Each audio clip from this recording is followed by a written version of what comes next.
¿Sabes? Hola, ¿qué tal, Horacio? Sí.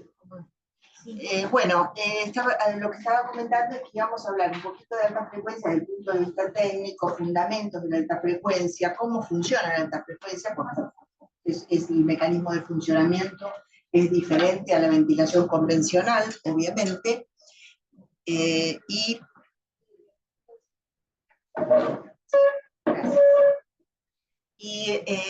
lo que les voy a contar un poquito es la historia también de la alta frecuencia en este servicio, porque este fue el primer servicio en Latinoamérica que puso en funcionamiento un respirador de alta frecuencia, que fue un oscilador, el famoso sensor MEMS, que fue en el año 95. Así que les voy a contar un poquito cómo fue la implementación, qué fue lo que pasó en aquel entonces, y les voy a contar también algunos pacientes de aquella, que se han ido, algunos son de esa época y otros son posteriores. Pero bueno, todas las cosas que aprendimos, de alguna manera, es lo que les puedo transmitir yo. Bueno. Se progresa, ¿no? Bueno, el primer diapositivo lo que habla es de la meta de cualquier técnica ventilatoria. En general, lo que uno dice es que es mantener un adecuado intercambio gaseoso, tratando de no provocar injuria del pulmón, evitar complicaciones hemodinámicas y efectos adversos, o sea, sino aumentar presiones que puedan llevar a una alteración del retorno venoso, obviamente tiene efectos adversos agregados en el cerebro y en otros órganos. Y por supuesto, tratar de disminuir el trabajo respiratorio. En la historia, ¿no es cierto?, de la neonatología y de la ventilación, la primera técnica ventilatoria que aparece como asistencia de recién nacido fue el CPAP. El CPAP nasal, el CPAP que se armaba, ¿no es cierto?, de forma muy artesanal, y que, bueno, era lo único que había, no había surfactante. Luego surgió el surfactante, que cambió la historia, ¿no es cierto?, de esto, junto con la ventilación convencional, que hasta ese momento la ventilación convencional realmente parecía la máquina en la cual ingresaban los pacientes antes de morirse, porque los resultados eran muy malos, principalmente porque no utilizábamos el surfactante. El primer surfactante que se utilizó fue de industria nacional, acá en el país, y fue elaborado, lo hacía Carmen con Albanese, que es un médico de la Suizo. Iban al matadero a las 5 de la mañana a lavar pulmones de los bovinos, ¿no?, para que extraer el surfactante, y esto se llevaba a la Facultad de Bioquímica y Farmacia, y ahí se elaboró el primer surfactante, que fue con los fines de distribuirlos a las instituciones sin ningún interés de orden económico. Pero bueno, se publicaron los primeros trabajos, se validaron con otros surfactantes, era equivalente al surfactante que había en Estados Unidos en ese momento, así que eso hizo de que obviamente fuera aceptado en todo el país. ¿Eso en qué año? Esto fue, te estoy hablando, en yo regresé a Buenos Aires en el 83, ingresé aquí, ya había comenzado, espérate un poquitito, sí, con el 82, 83, 84, 85, por ahí, fue lo del surfactante. Bueno, a partir de eso, ya surfactante, más ventilación, más que empezamos a aprender un poquito de ventilación, bueno, hizo de que obviamente empezaran a sobrevivir pacientes que se podían ventilar con menor injuria, con menor afectación. Sin embargo, la realidad es que seguíamos teniendo intubaciones prolongadas, situaciones en las cuales se agredía el pulmón. Entonces, el reconocimiento de que la ventilación puede injuriar al pulmón ha conducido al desarrollo de nuevas estrategias destinadas a minimizarla. Y así es como surge la alta frecuencia, o sea, buscando una estrategia en la cual el bebé, ver si se podía adaptarse mejor a la fisiología de un pulmón inmaduro, que pudiera trabajar de una manera diferente de lo que trabajaba la ventilación convencional. por la cual, si bien se obtenía sobrevida, se obtenía una alta incidencia de displasia broncopulmonar. Y pacientes que por ahí sobrevivían el primer mes y después se morían por la afectación a largo plazo de su enfermedad pulmonar. Así es como surge entonces la alta frecuencia, que al principio eran ventiladores que utilizaban simplemente frecuencias, se definió como frecuencias mayores de 150 por minuto. Eso equivale a 2.5 Hz, ya que 50 respiraciones equivalen a un Hz, ¿no? Bueno, ¿y a qué se llamó alta frecuencia? A un grupo de técnicas ventilatorias que utilizaban frecuencias suprafisiológicas, o sea, altas frecuencias, pero con pequeño volumen corriente, tratando de optimizar el volumen pulmonar. Lo característico era que el volumen corriente era menor que el espacio muerto.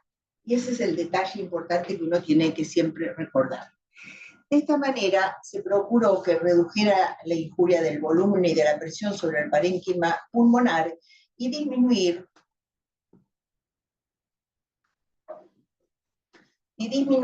el riesgo de escape de aire y facilitar así la resolución también del existente, porque una de las indicaciones que tenía la alta frecuencia, que tuvo la alta frecuencia, fue el escape de aire.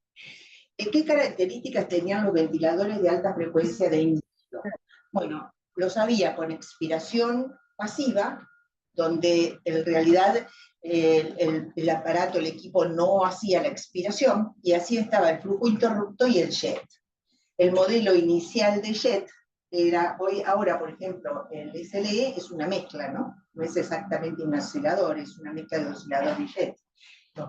Los diafragmitas son chiquitos, están en el interior. Ellos consideran que es un oscilador y la técnica básica es una modificación de la oscilación. Pero la realidad es que en un comienzo el jet comenzó siendo como un tubo, o sea, uno ventilaba con el tubo y en la puntita del tubo había otra vía, del tubo endotraqueal había como un catéter, si pusieras una sonda nasogástrica, y por ahí se eyectaba la alta frecuencia.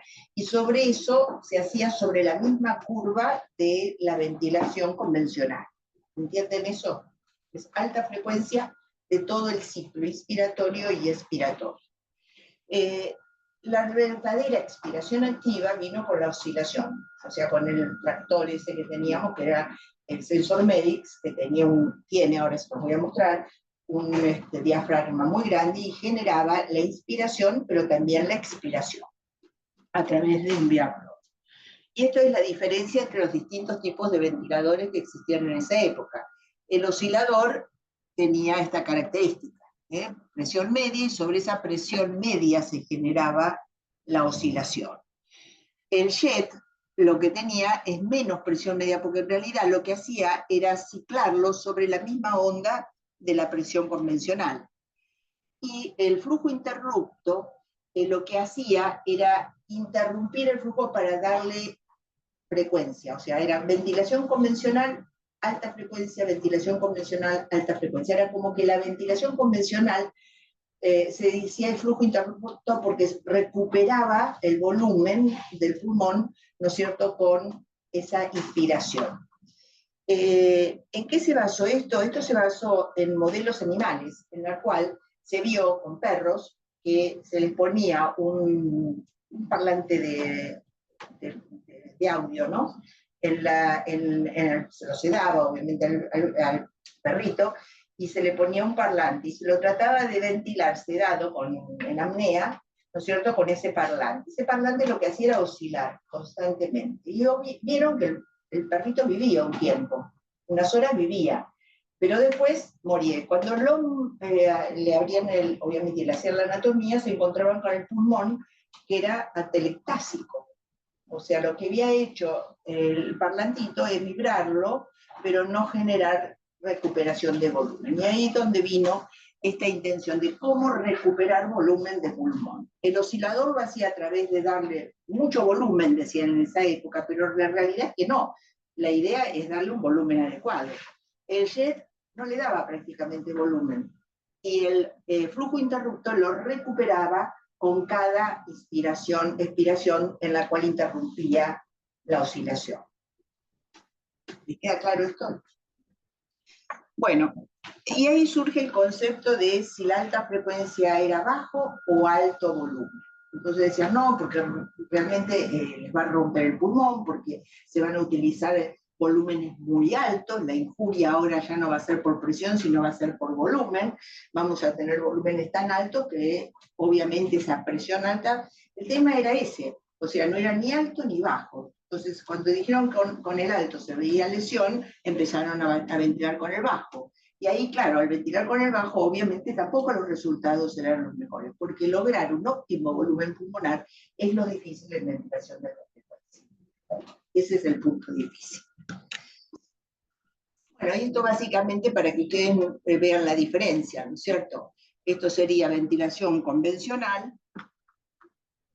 ¿no? Esto es ventilación convencional, esto es alta frecuencia, y esto es jet. Ven que el que obtiene mejor volumen, volumen constante, es el oscilador. Bueno, este era es todavía, porque está ahí, no se lo olviden, si algún día lo necesitan, si acá te funciona. Yo lo puse en funcionamiento antes de irme, ¿se acuerdan? Claro. Este era el pistón con el diafragma, que evidentemente era un caño importante, que llevaba a través de un vía flow con unas mangueras inicialmente rígidas, eran de plástico.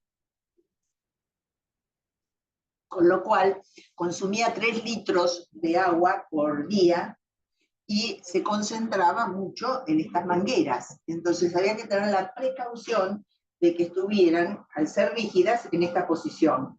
Porque si estaban a la misma posición o el bebé estaba más bajo, se encharcaban de líquido. Bueno, pero el mecanismo era muy sencillo. Acá se fija obviamente la frecuencia, ahí el delta pi, el tiempo, la relación inspiración-expiración, 33%, y la MAP allá arriba. La precaución es que había que fijarse que el pistón se moviera siempre en el medio, porque si se movía para un lado o para el otro, se lesionaba el pistón. Así que bueno, y acá estaban las alarmas, que eran para arriba, para abajo, muy fáciles de marcar, nada digital.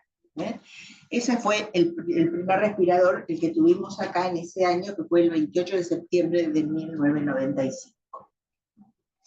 Bueno, luego vinieron estas otras modalidades, como que son las que ustedes conocen. Ahora tenemos obviamente una alta frecuencia mucho más controlada, donde podemos medir la DCO2, la resistencia, ver el volumen corriente. Bueno, se intentó con el oscilador, con el sensor MEDIX, adicionarle un aparatito arriba, yo lo llegué a ver en un congreso, que medía estas variables. Se adicionaba al sensor MEDIX convencional y medía estas variables. Con lo cual se hacía un poco más, digamos, controlado, porque si no el control que uno tenía con la oscilación era sentarse al lado del paciente y ver que vibrara el tórax. Ese es el control. Y la placa. Esos eran los controles.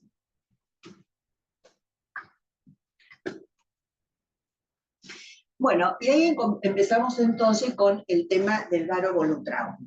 El varovolutrauma es el trauma generado, obviamente, tanto por la presión como por el volumen.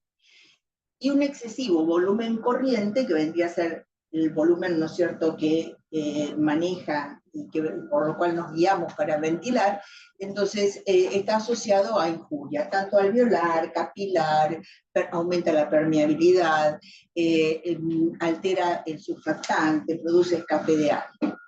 Similar efecto produce también la oxigenación elevada, por eso también tenemos que tener cuidado. Y de la misma manera la coriomionitis y la inflamación cuando es un antecedente del nacimiento.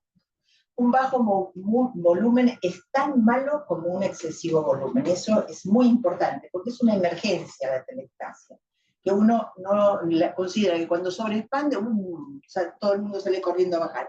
Pero también cuando hay atelectasia es una emergencia, porque se produce daño pulmonar.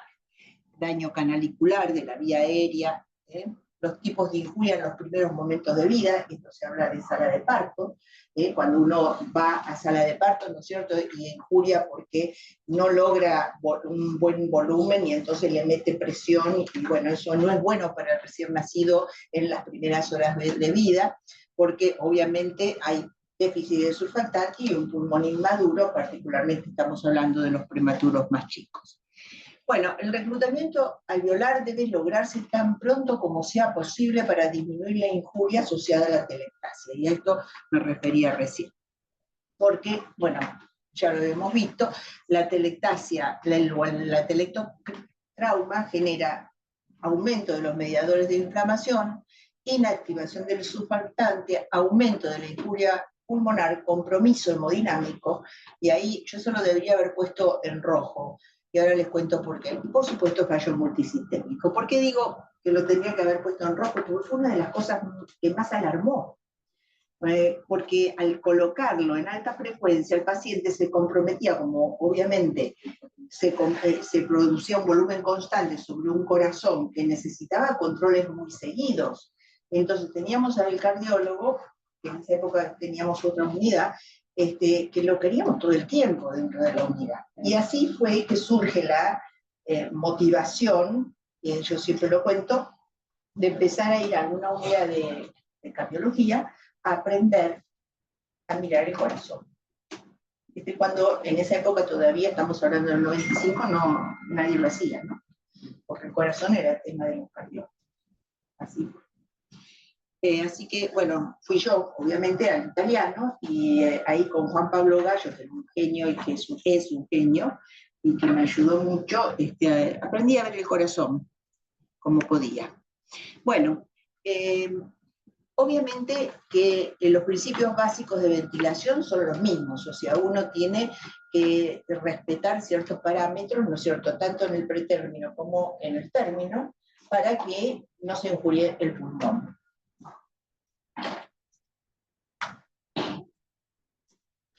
Entonces, bueno, esto sería básicamente lo que uno consideraría en un pretérmino una PO2 entre 50 y 60, la saturación entre 88 y 92, es lo que nosotros hacemos, ¿no es cierto? La CO2 entre 50 y 55, pero podemos tolerar hipercapnias permisivas en los prematuros muy chiquititos.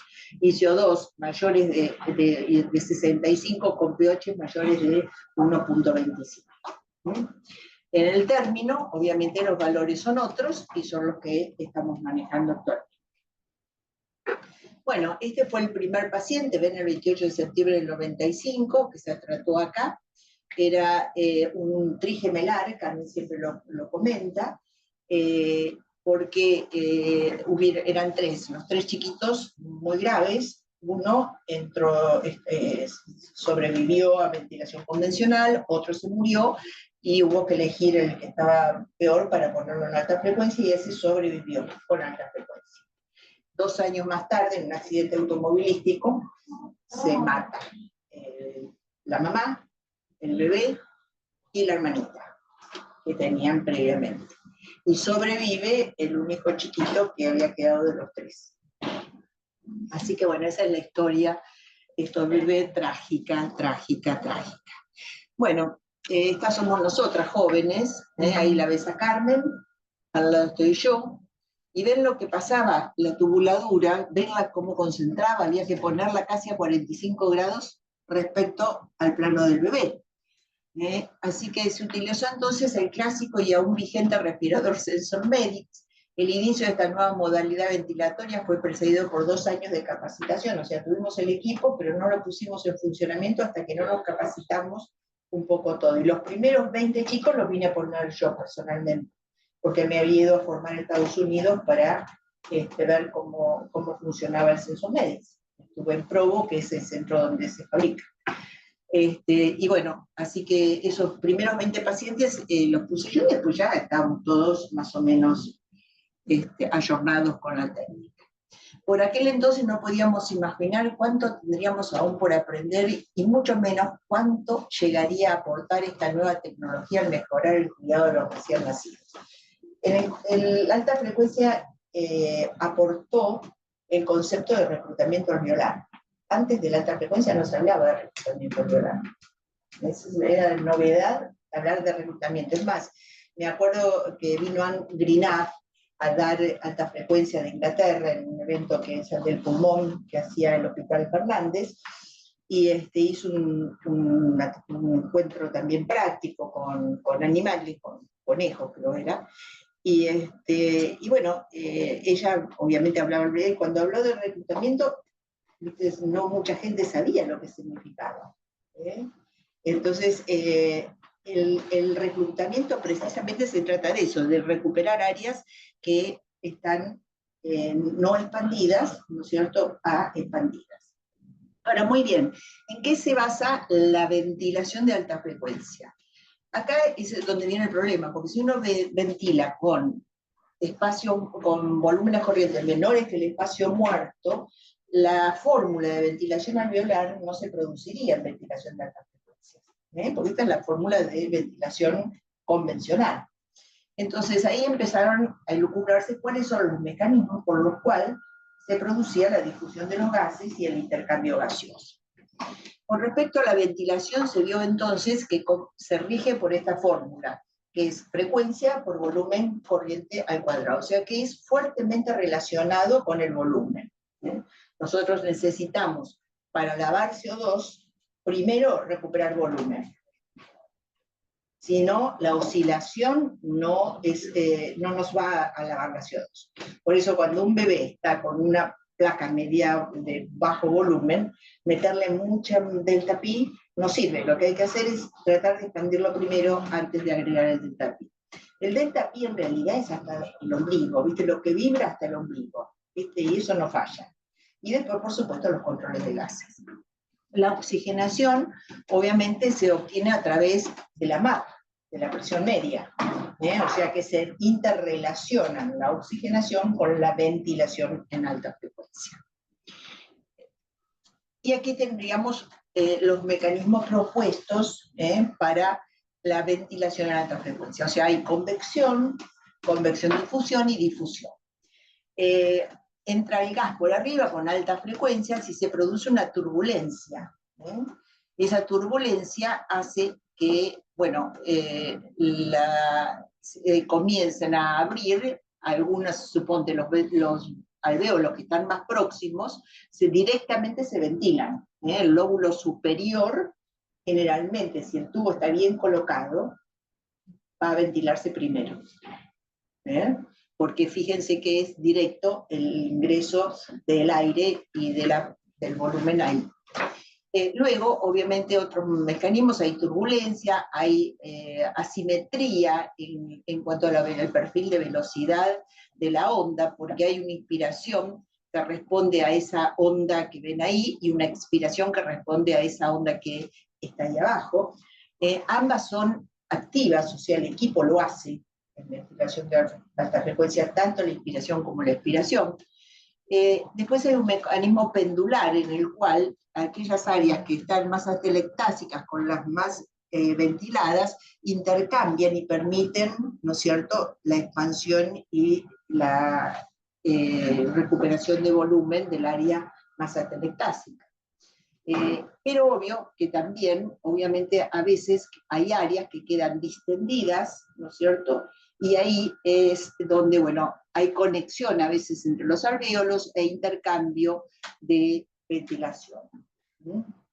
Así que esos serían los mecanismos. Obviamente, cuando nos encontramos ante esta situación, que es que se expanden muchos, hay baja onda y sobreexpansión, vamos a mezclarnos con componentes cardiovasculares, porque vamos a comprimir también, estamos en sobreexpansión, a comprimir la circulación. Bueno, entonces, ¿cuál es el área en la cual debiéramos estar trabajando para reclutar alvéolos? Es muy chiquita el área, y es esta. Esta área es donde nosotros reclutamos con alta frecuencia. ¿Sí? Esta es la curva presión-volumen, ¿no? Entonces acá sería, comienza la curva, llega al máximo, este sería la sobreexpansión, esta sería la atelectasia. Este área es el área de ventilación óptima. y de reclutamiento del pulmón, la intermedia. Así que ¿cuál es el fin del reclutamiento? Es llegar a áreas excluidas del intercambio gaseoso, mejorando la relación ventilación-perfusión, a través de lograr un volumen pulmonar óptimo, sin afectar la resistencia vascular pulmonar ni el gasto cardíaco. Eso sería la definición de reclutamiento alveolar. ¿Cuál es el óptimo? El que se encuentra en el medio entre atelectasis y sobreexpansión. Entre esto y esto. ¿Sí?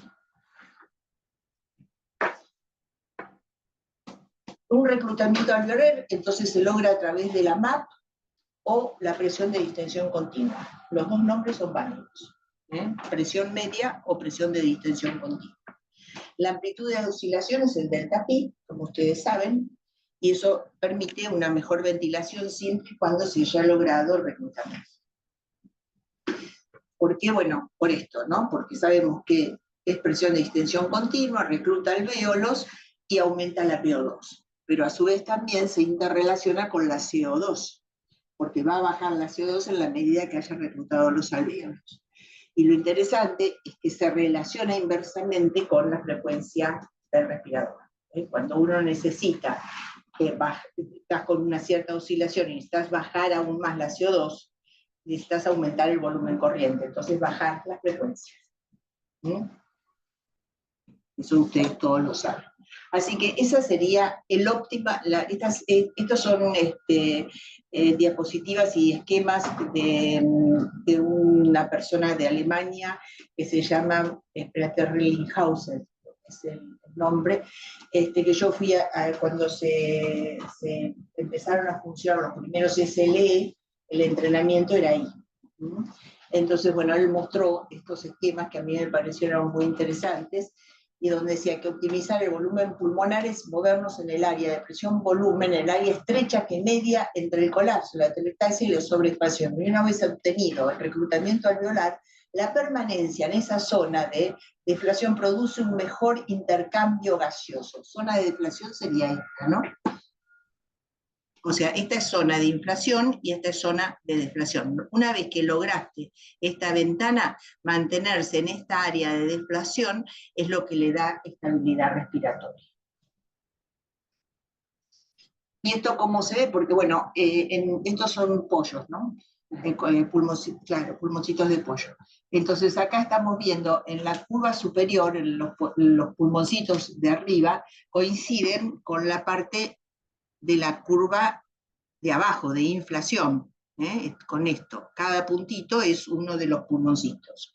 Entonces, fíjense que llega al máximo acá arriba, ¿no? Ahí hay sobreexpansión. Y después regresa, pero manteniendo mejor el volumen. Por lo tanto, la zona en la cual debemos mantenerlo para tratar de dar estabilidad respiratoria es todavía más reducida. Bueno, ¿qué es la apertura sostenida? Es la presión que logramos de inflación del pulmón y que se sostiene a través del tiempo. Esto lo logramos en ventilación convencional con el PEP y en ventilación de alta frecuencia con MAP. Esto aumenta el intercambio gaseoso y disminuye la injuria. Entonces acá vemos, por ejemplo, con presión inspiratoria, si no utilizáramos PEP, estaríamos en esta área, ¿no? Aumentando la presión y logrando importantes cambios de volumen. Esto está asociado directamente a injuria. Por esa razón, se vio que el PEP, al aumentar el PEP, pasábamos a esta área, que es la área de la curva que debiéramos estar en cualquier tipo de ventilación, para darle estabilidad respiratoria y disminuir la injuria y el compromiso cardiovascular. ¿Les queda claro eso? ¿Y qué pasa entonces con la inflación sostenida? La inflación sostenida en alta frecuencia, si uno no mantiene la inflación sostenida, si hay oscilaciones y demás, va a estar acá, pero si sostiene, va a estar en esta área. Y lo mismo pasa con la ventilación convencional. Podemos hacerlo en esta área, vamos a generar injuria. Si en cambio nos mantenemos en esta área de inflación sostenida, vamos a tener un pulmón mucho más estable. ¿Sí? Queda claro esto, ¿no? Bueno, y esto es con nivel tomográfico. Hay un punto de apertura, esto es el LIP, es el punto de apertura en el cual uno logra que el pulmón se expanda. Y eso en general coincide con que se dispara la oxigenación. O sea, el chiquito está hipoxémico, ¿no es cierto? O está en el límite, y uno llega con la MAP a un volumen que es el que expande, que logra el punto de apertura. Ese punto de apertura hace que uno sepa que ya empezó a reclutar alvéolos de forma adecuada. Hoy en día, con el uso del ultrasonido a nivel pulmonar, que lo tenemos aquí y lo podemos usar, lo podemos controlar. Ponerlo en alta frecuencia, ponerle el transductor en el tórax y ver que tiene atelectasia. Tiene atelectasia, empezar a aumentar la MAP y ver cómo, controlando con el ultrasonido, se expande el pulmón. Cuando llega al punto de expansión, entonces ahí tratar de sostenerla, pero tengamos cuidado, porque no podemos ir a dormir después de haber alcanzado el volumen, porque ¿qué puede pasar? Puede pasar esto, el reclutamiento silencioso. Después de logrado el adecuado volumen, sigue reclutando, porque obviamente por lo que hablábamos, que llega desparejo al pulmón. Entonces sigue reclutando otros alvéolos y de golpe nos encontramos con una sobredistensión y esto genera, obviamente, por eso es que estar tan atento cuando uno ventila con alta frecuencia. Tanto excesivo como bajo volumen pulmonar son dañinos para el pulmón, así como altos volúmenes corrientes generan infuria pulmonar. Así que lo ideal es óptimo volumen pulmonar con bajos volúmenes corrientes. Esa sería la base de la ventilación de alta frecuencia. Sobredistensión de alvéolos ya reclutados produce enjuria, y repetidas aperturas y cierres de alvéolos atelectásicos también. Son dos conceptos que creo que son muy importantes. Preservar el volumen pulmonar. O sea, una vez que uno lo logró, tratar de no estar desconectando, porque costó mucho llegar a ese punto de estabilidad pulmonar. Entonces, tratar de no desconectar el circuito, utilizar las aspiraciones cerradas. Si administramos surfactante, hacerlo por un lateral sin perder presión, sin desconectar el respirador. Y utilizar, bueno, obviamente, sistemas cerrados de aspiración. Bueno, esto pertenece, bueno, los modelos nuevos con sensores de flujo permiten sincronizar y controlar la entrega de volumen corriente, atribuyendo de esta manera, contribuyendo a minimizar la injuria pulmonar. O sea, esto es lo que ya les comenté y lo que todos los días vemos. Este fue el primer trabajo que nosotros presentamos con los primeros 100 pacientes en alta frecuencia. Fue en el 2004. Llevábamos 10 años de hacer alta frecuencia, y presentamos, fue el primer grupo que presentó. Ya había obviamente otra gente que utilizaba alta frecuencia, pero fue el primer trabajo que presentó los primeros 100 pacientes ventilados con muy buenos resultados, porque habíamos tenido una muy alta sobrevida, con muy baja, a ver, vamos a hablar de datos, porque no me los acuerdo bien, así de ser, en la experiencia son los primeros 100 tratados con alta frecuencia oscilatoria, los resultados en la etapa aguda y seguimiento, comunicamos entonces una mortalidad en el periodo agudo del 20%, y el otro 15% en el primer año de vida. O sea que en total murieron 35 chicos de los totales, de los 100 ingresados. Una muy buena respuesta en patología. Sí, yo te vi, perdón. ¿Cómo? Bueno, una muy buena respuesta en patologías pulmonares congénitas con índices de oxigenación mayor de 20, y en 71 pacientes, se respondieron. Y el tratamiento en escape de aire en 29. O sea que esas fueron las dos estrategias. No encontramos un incremento en las complicaciones neurológicas en la etapa aguda, o sea, por ecografía pre y post alta frecuencia, así como tampoco en el seguimiento. O sea, los que sobrevivieron el 70% habían sido seguidos en aquel momento. Así que realmente fueron buenos los resultados. Bueno, lo que sucedió con la historia de la alta frecuencia es que hubo un primer trabajo original, que fue del 90, en el cual tiró por tierra la posibilidad de que la ventilación oscilatoria fuera una estrategia que fuera, digamos, posible. Sí, me quedo.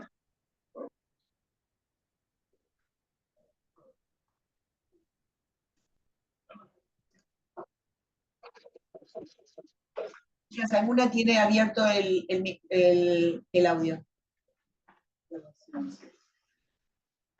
Ese trabajo que fue el HIFI había reclutado 373 pacientes y había utilizado un tipo de respirador que era japonés, que era el Hummingbird. El Hummingbird tenía invertido los tiempos inspiratorios y expiratorios, y lo que había demostrado es que la oscilación generaba aumento de la hemorragia intracraneal.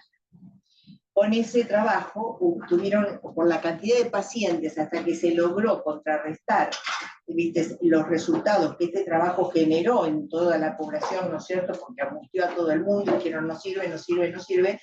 Entonces hubo que hacer muchos trabajos más para poder lograr revertir este concepto. Y ahí surgieron un montón de trabajos, ¿no es cierto?, que trataron de controlar o tratar de contrarrestar esta.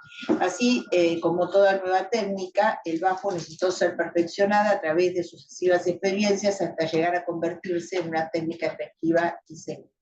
Hoy es universalmente aceptada como una modalidad de rescate en pacientes que no responden a ventilación convencional y a aquellos con diferentes formas de escape de aire, y también en casos de edema pulmonar hemorrágico. Esas serían las tres indicaciones.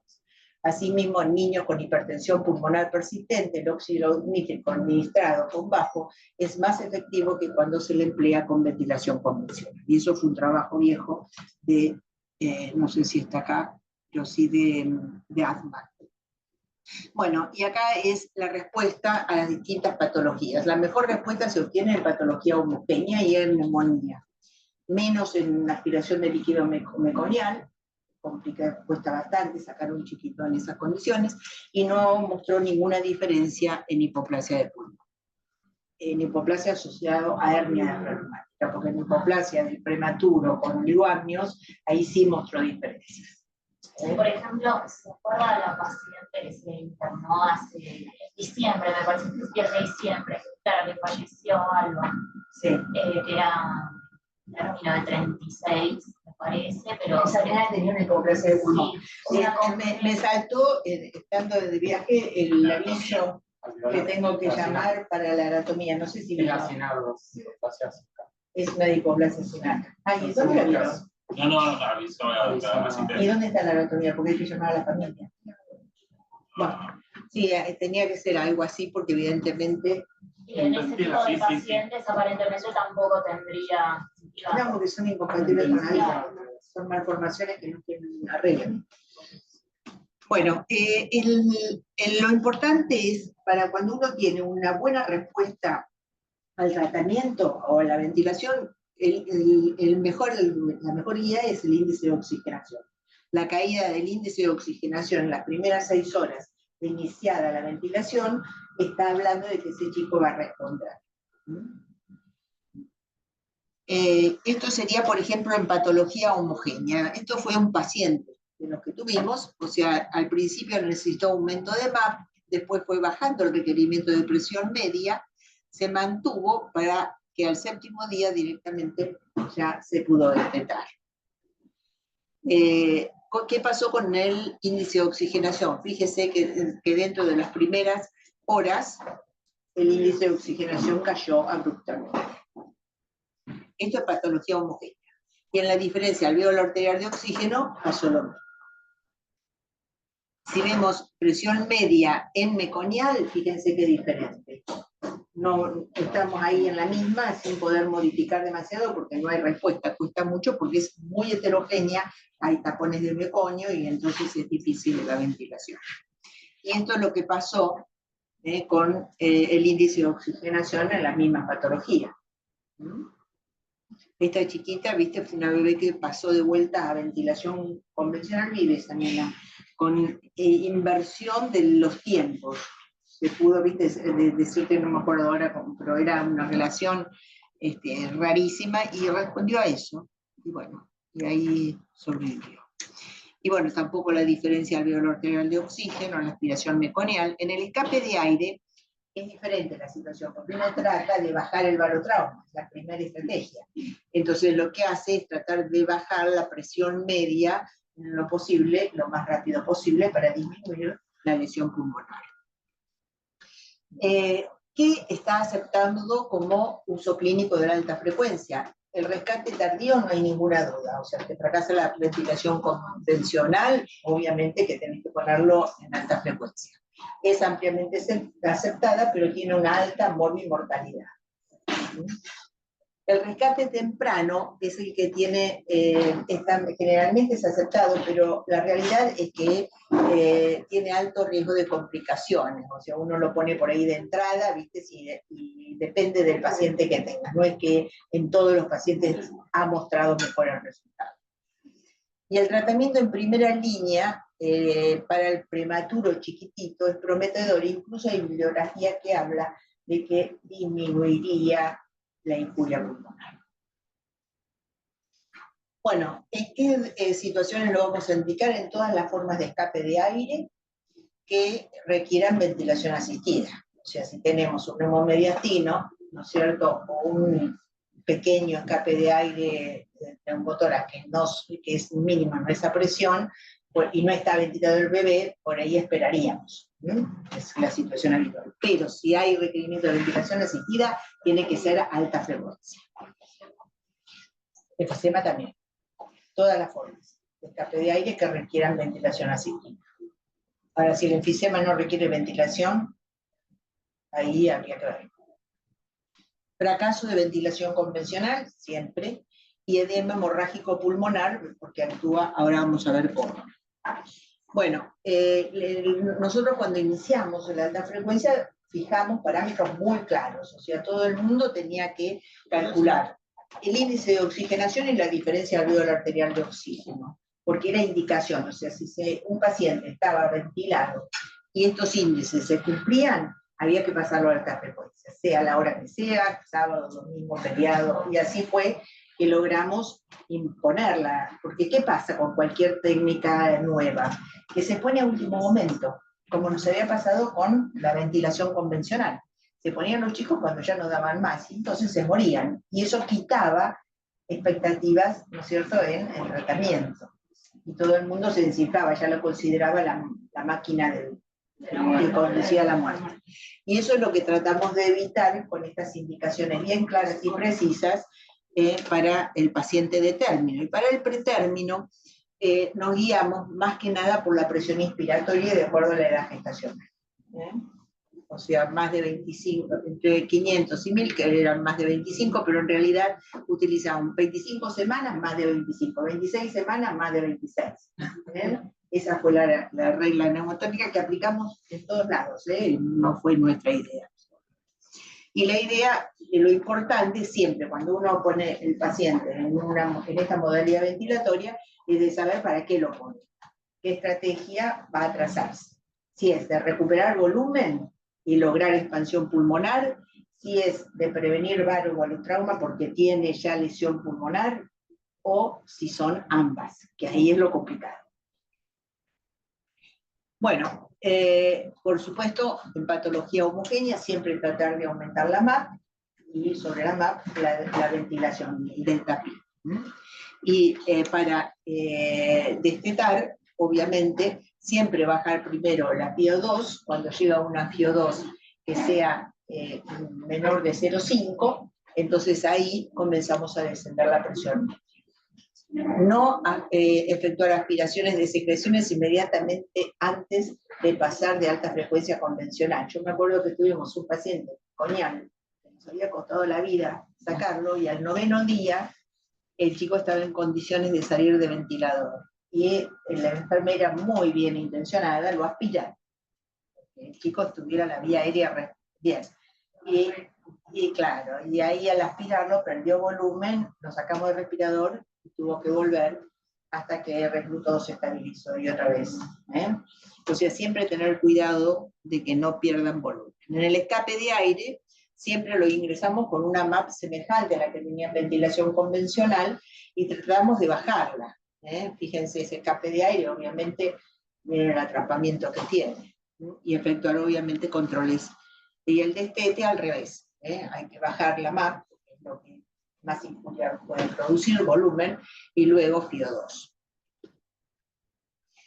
Bueno, una inusual aplicación de alta frecuencia en enfisema pulmonar y atelectasia contralateral. Más de una vez nos encontramos que un bebé tiene, de un lado un pulmón que parece velado y que está compactado, y del otro lado hay un pulmón distendido o con, como este. Fíjense, que hizo incluso un neumotórax el paciente porque tiene un drenaje. Del otro lado, sin embargo, tiene esa atelectasia. Entonces, fíjense que el tubo, como siempre pasa, en un paciente chiquito, menor de 1000 gramos, sube, baja, depende de la posición de la cabeza, si lo giraron, lo pusieron, lo sacaron. Bueno. ¿Qué hicimos en este paciente? ¿Viste? Con esta situación que tenía este pulmón sobredistendido y con lesión, se metió el tubo endotraqueal, se introdujo hasta, por suerte, el pulmón atelectásico era el derecho. Claro. Entonces metimos el tubo hasta enhebrar el bronquio derecho y ahí ventilamos el bronquio derecho y tratamos de colapsar el pulmón izquierdo. Y el resultado fue este. Fíjense qué bien.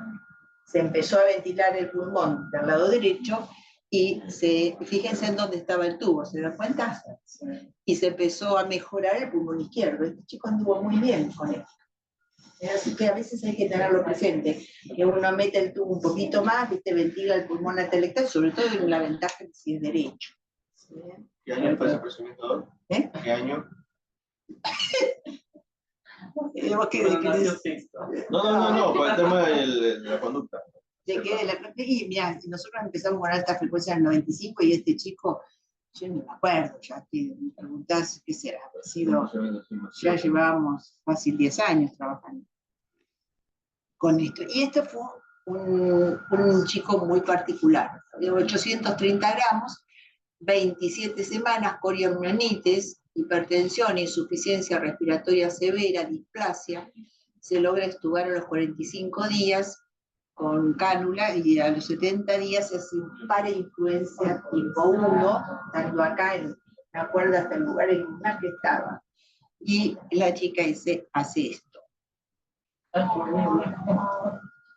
Con el parainfluenza. Tuvo que entrar en respirador y hizo esa lesión terrible. No, se murió, pero no, esta nena no se murió, esta no es la que se murió. Entonces ahí, miren lo que hicimos. Sí, vivió, esta chica vivió.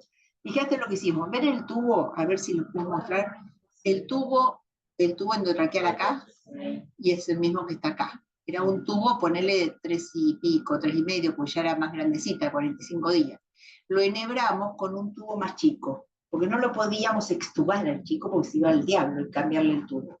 Entonces lo que hicimos fue conectar un tubo de menor calibre y enhebrar con ese tubo de menor calibre el tubo que tenía colocado para avanzar al pulmón del lado derecho.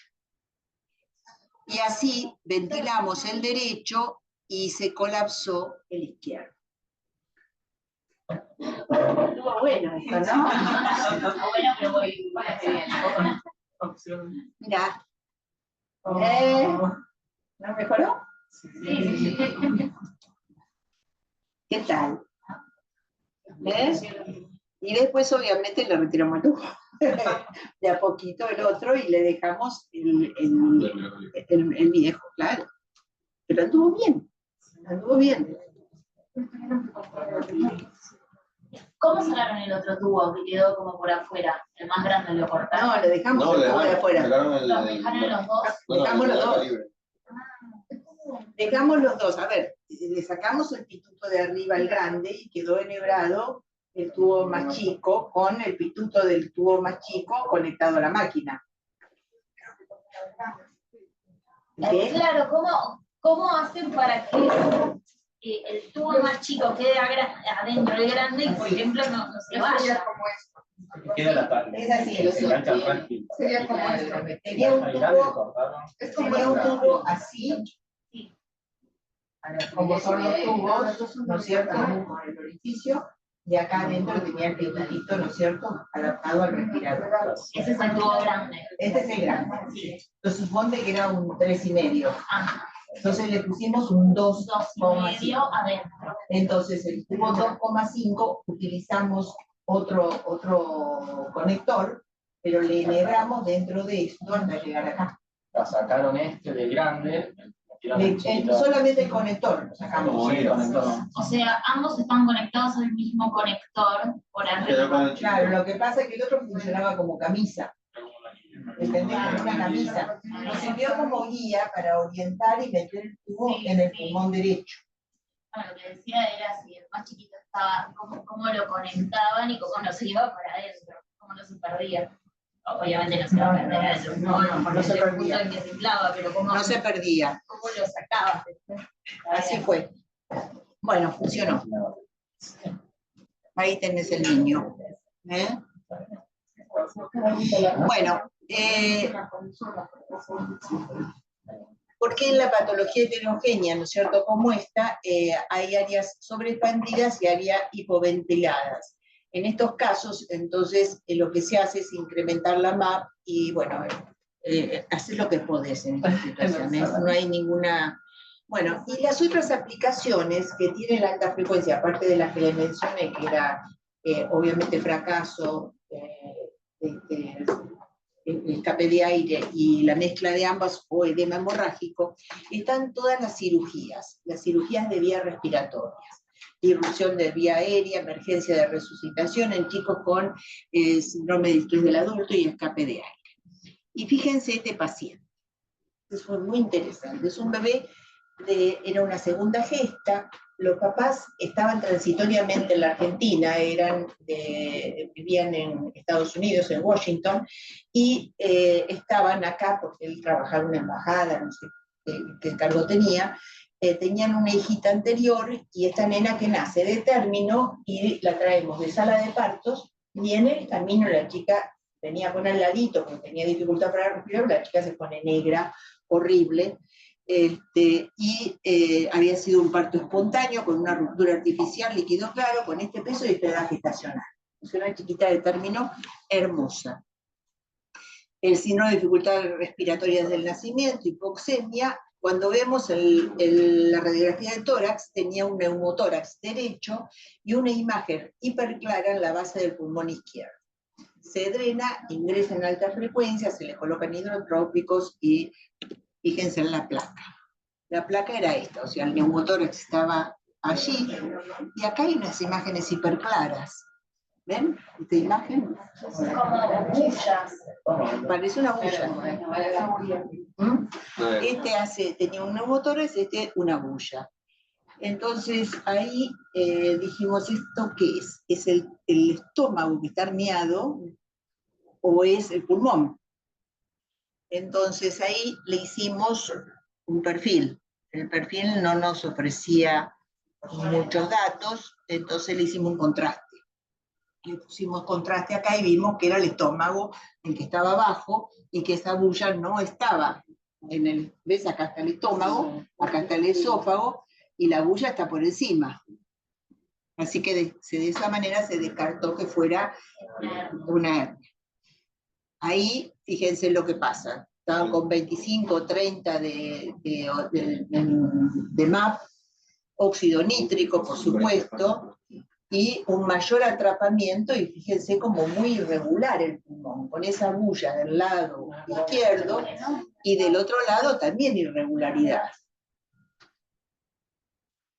Así que, bueno, no tolera la suspensión del óxido nítrico, estaba en alta frecuencia con una MAP de 20, sedado, paralizado, con inotrópicos, con esas imágenes hiperclaras, y con mayor aumento de las secreciones. Ahí se decidió hacer una toracotomía izquierda, con alta frecuencia. Fue el primer paciente que se operó con alta frecuencia. Y lo que se encontró es en la base del pulmón izquierdo un quiste único, que parecía como si fuera la cáscara de... ¿Vieron los caracoles, los huevos de caracol? Eso parecía. Parecía un huevo de caracol. Así que se sacó, lo hizo un cirujano de tórax, se murió, pobre, amoroso, era excelente. Y bueno, se bancó, porque aparte vibraba todo, no sé, ¿sabes? No, en arameo no quería putear, pero bueno, no importa, porque realmente hizo una excelente cirugía, sacó ese quiste.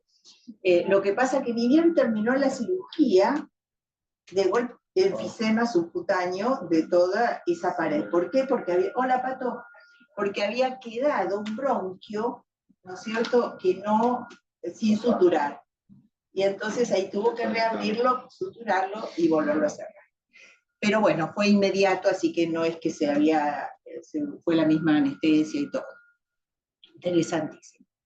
Bueno, en el postquirúrgico, el chico tiene una adecuada evolución, continúa alta frecuencia de óxido nítrico, se reinició la parenteral, los psicotrópicos continuaban, analgésicos, sedantes, drogas paralizantes. Al 7º día de vida se logra retirar de óxido nítrico, continúa en alta frecuencia, con oxígeno alto, y con MAP18, hemodinámico, taquicardia e hipertensión. Se palpan ambos riñones, aumentado de tamaño y consistencia. La eco abdominal muestra una trombosis en punta de catéter. Ahí se retira y se trata con heparina de bajo peso molecular. El chico se pone pésimo, pésimo. No le podíamos bajar la presión. Probamos todas las drogas que se pueden imaginar, hasta el nitroprusiato, y con el nitroprusiato vio la luz. Ahí le bajó la presión y ahí se recuperó. Bueno, esa fue la evolución, se las resumí para no seguir con tanto suspenso. El trombo, ¿viste? Porque esto es todo lo que pasó, ven, todas las drogas, se agrega miodarona. Bueno, la realidad es que yo me acuerdo muy bien con lo que terminó, dobutamina, amrinona, fue un desquicio, hasta que llegamos al nitroprusiato de sodio, que fue el que le ayudó. Bueno, 12 días, la verdad que mejoró significativamente, y bueno, bajó los requerimientos y se pasa a halo, por secreciones volvió a ingresar en alta frecuencia, ahí se vio la placa, que había resultado que era una MAC. Una MAC del pulmón del lado derecho, y un quiste único que se había sacado del lado izquierdo. Así que bueno, esta chica se fue de alta, y sí, se fue de alta a los 15 días, 16 días de vida, y al mes y medio ya era grande. Teníamos pediatría en esa época. Entonces una noche, eran como las 3 de la mañana, me llama Tepper, que era el que la controlaba ambulatoriamente, viste, por toda la historia de la MAC. Tepper, del libro de Rexy. Sí, Tepper, el jefe que todavía sigue en niños. Era nuestro consultor y era quien seguía a esta bebita. Y eran las 3 de la mañana, y viste, cuando yo vivo a vivir cerca, tenés esa ventaja, me vine corriendo, me he hecho un neumotórax. Así que se lo drené en pediatría, y bueno, ya anduvo bien.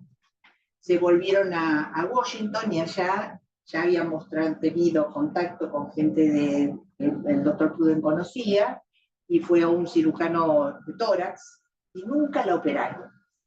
Y año a año nos manda las fotos hasta el día de hoy de la nena que está perfecta, ella es una niña, ella es una adulta. Bueno, el otro tema que empezamos a observar, el silencio abdominal, en los más chiquititos, que alertaba. Cuando en alta frecuencia es un tema que es común, ¿no? O sea, le pones el tubo a los chiquititos, y si el tubo sella bien, y la alta frecuencia es bien efectiva, y estás logrando una buena ventilación, es común que aparezca el silencio abdominal, que más de una vez se interpretó como que era una enterocolitis, y en realidad es simplemente que no entra aire al intestino.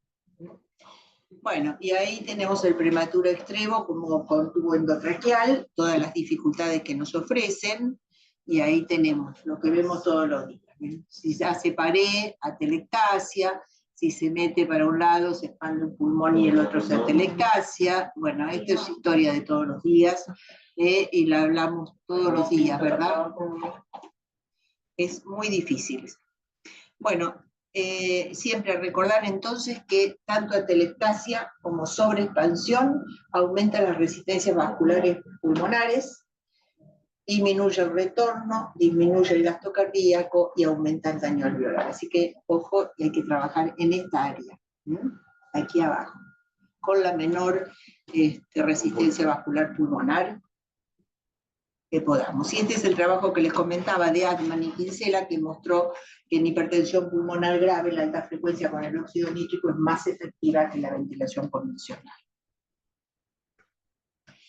Bueno, toda vez que un paciente estando en alta frecuencia está inestable, siempre pensar que ha incrementado las resistencias vasculares pulmonares, que puede haber disminuido la función miocárdica y que puede haber incremento de la permeabilidad capilar. Entonces recordar que el reclutamiento mejora los errores de ventilación-perfusión y que puede disminuir el gasto cardíaco. Entonces ahí es conveniente siempre el control ecocardiográfico de todos estos pacientes que ingresan en la alta frecuencia. Los diagnósticos obviamente de compromiso cardiovascular sobre distensión, no tenemos demasiados elementos más que la radiología, y viendo la densidad del parénquima, los espacios intercostales y el aplanamiento del diafragma. Hoy en día se ha agregado la vena cava inferior, el concepto de colapsabilidad y distensibilidad como un elemento de alteración de retorno. Eso lo tienen que aprender porque es muy fácil de ver y es una buena guía para diagnosticar sobreexpansión. Compromiso del gasto cardíaco, obviamente tamaño cardíaco en la radiografía y el ecocardiograma, que es el que comanda el seguimiento. Bueno, ¿qué rol cumple la ecocardiografía en el control de la alta frecuencia? Primero preguntarse si el volumen es adecuado, que no está quitándole y alterando el retorno, si las resistencias vasculares están elevadas y nosotros tenemos regurgitación tricuspidia o un ductus que está junteando de derecha a izquierda. Está el ventrículo derecho insuficiente, ver eso también, hay fallo del ventrículo izquierdo, todos esos elementos uno los obtiene a través de la ecocardiografía. O sea, que para concluir, la alta frecuencia no causa compromiso hemodinámico, fue una de las cosas que al principio se le adjudicó, la comprometía al paciente hemodinámicamente, pero puede causar sobredistensión. La sobredistensión puede producir compromiso hemodinámico. Así que nuestro trabajo es reconocer cuándo disminuir la asistencia mejora al paciente. Y el otro tema es la hemorragia pulmonar. O sea, es uno de los tratamientos en los cuales no puede faltar porque actúa por taponamiento. El efecto es simplemente como si una herida sangra y uno comprime. Y ponerle con alta, aunque sobredistienda, pero el efecto es precisamente lograr que deje de sangrar. Y el resultado, con la alta frecuencia, cambió la evolución. Bueno, acá les traje este trabajo también, que es del año, de hace 2 años, en el cual, vieron que estuvimos hablando un poco de la alta frecuencia antes de irme, yo no sé si siguieron hablándolo o no, pero de utilizar máscaras para la extubación, para hacer alta frecuencia o ventilación convencional con máscara, ¿no es cierto?, naso-bucal. Y ver qué resultados. Bueno, este trabajo lo que muestra es que la extubación, tanto con nasal, con alta frecuencia o con ventilación convencional, disminuye los riesgos de reintubación. Y no aumenta la displasia broncopulmonar. De manera tal que hay que tender a buscar. Y no hay diferencia entre las dos. O sea que se puede utilizar indistintamente ventilación convencional o alta frecuencia. Alta frecuencia nunca utilizamos hasta ahora, pero es bueno saber que es lo mismo, porque con ventilación convencional, como hacemos nasal, estaríamos bien. Sería ideal poder conseguir la máscara, ¿no? que solamente conseguimos hasta ahora el chanchito. Bueno, esto es parte del trabajo y creo que ya terminé. Hay importantes diferencias en los equipos, hay diferentes estrategias de tratamiento, hay diferencias en la población, tamaño, maduración, frecuencia de corticoides prenatales. La mayoría de los estudios no definen estrategias en ventilación convencional. El rol de la inflamación no está incluido y se considera que es una técnica suficientemente segura cuando es usada por personal entrenado, con experiencia, que conoce el equipo y se trazan estrategias de tratamiento. Recordar la interesante propuesta de alta frecuencia nasal. Yo creo que eso sigue estando todavía como posibilidad. Así recordar siempre que el corazón, el pulmón es importante, pero que va acompañado del corazón, porque los dos están encargados de llevar la sangre y perfundir los tejidos. Entonces, la buena asociación corazón-pulmón, con los otros elementos ¿no? que llevan sangre a los tejidos, es lo que uno tiene que lograr. No por ventilar, comprometamos hemodinámicamente al paciente. Así que bueno, esto es lo que tenía para contarles. Creo que terminé. Preguntas que tengan, igual va a quedar grabada esta charlita para que la puedan escuchar de vuelta. Se las paso al grupo COVID, ¿no? No, ahí cuando, en la última diapositiva cuando dice que donde la inflamación no está incluida, sí. La poliomielitis, por ejemplo, no se la considera mucho en los trabajos. Y es un factor muy importante, porque le da mucha debilidad al pulmón.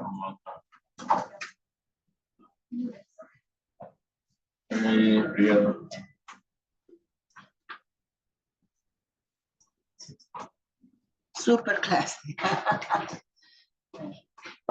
Mariela, muchísimas gracias. Bueno, qué suerte que le sirvió. Bueno, me alegro mucho. Vamos a cortar la grabación.